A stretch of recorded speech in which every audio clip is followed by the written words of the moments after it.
কে রে, তোর বাপ এলে কি শুরু করছে? কে কি হয়েছে? তোর বাপের অত্যাচারে যুবতী মেয়েরা ঘর থেকে বার হওয়া পারছে না। ও আচ্ছা ঠিক আছে, তুই যা, আমি বিষয়টা দেখোছো। আচ্ছা, কে চাচা আঙ্কে নারী খাটা নিয়ে কোটে যাওছেন? তোর বাপের ঠ্যাং ভাঙবে যাওছ মই। কে চাচা মোর বাপ কি করছে আবার? তোর বাপ গ্রামে ছোট ছোট ছোলগুলা মেয়েগুলোর পিছনে পিছনে ঘুরে ডিস্টার্ব করে। ও আচ্ছা ঠিক আছে চাচা, বাবুক আগে কোনো কিছু কর না, জিনিসটা মুই দেখোছো, যাও বাড়ি আচ্ছা ঠিক আছে, যা দেখো। যাও ভাই।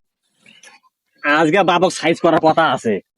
কিরে বেটা, তুই তোর বাবক বিশ্বাস করতে পারিস না?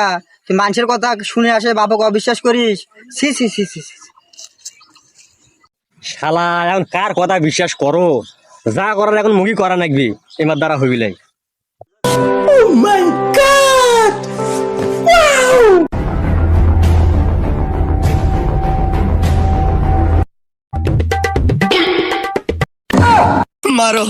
मारो, हमको जिंदा मत छोड़ो सालो।